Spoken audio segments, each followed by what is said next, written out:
மிதுன லக்னத்தில் குரு சுக்கிரன் சேர்ந்திருந்தார். மிதுன லக்னத்தில் வந்து குரு வந்தாலே ஆபத்துன்றுவோம். இதில் சுக்கிரன் வந்தால் என்ன சொல்வோம்? என்னன்னா, அந்த மிதுன லக்னத்துக்கு 7ஆம் அதிபதி 10ஆம் அதிபதியான குரு வந்து லக்னத்தில் அமர்வது ஒரு நல்ல அமைப்பு. அது வந்து பகை கொண்ட வீட்டில் அமர்வது போவது எல்லாம் அடுத்தடுத்த விஷயங்கள். 5ஆம் அதிபதி சுக்கிரனும் வந்து லக்னத்தில் அமர்ந்துடுறான் இல்லையா? இங்கே தான் அந்த அழகே தென்படும்.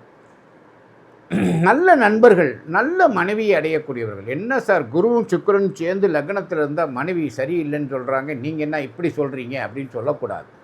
லக்னத்துக்கு 7ஆம் அதிபதி அவர் குரு யாராக இருந்தாலும் சரி, 5ஆம் அதிபதி சுக்கிரன் அது யாராக இருந்தாலும் சரி, அந்த 7ஆம் அதிபதியும் 5ஆம் அதிபதியும் சேர்ந்து லக்னத்துக்கு வரும்பொழுது மற்றவர்களால் நேசிக்கப்படக்கூடியவர்கள். கண்டிப்பாக அவர் மனைவி வந்து கணவனை நேசிக்கக்கூடியவராக அல்லது கணவன் மனைவியை நேசிக்கக்கூடியவராக தான் இருப்பாங்க. கண்டிப்பாக அப்படி தான் இருப்பாங்க. மிதுன லக்னத்தில் வந்து அந்த குரு சுக்கிரன் இருக்கும்பொழுது நல்ல தொழில் ஸ்தானத்தில் சிறப்பாக இருப்பார்கள்.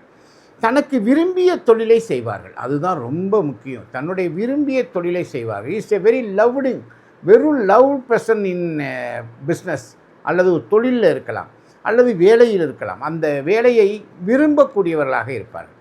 அதெல்லாம் அவங்கெல்லாம் ஒரு ஆசிரியராக இருந்தாலோ அல்லது மிதுன லக்னத்தில் குரு சுக்கிரன் இருந்து அவர்கள் ஆசிரியராக இருந்தாலோ அல்லது ஒரு பேங்கிங் செக்டார் இது மாதிரி நிதிநிலை அமைப்பில் இருந்தாலோ அவங்கெல்லாம் ரொம்ப ஆர்வமாக செயல்படுவார்கள்.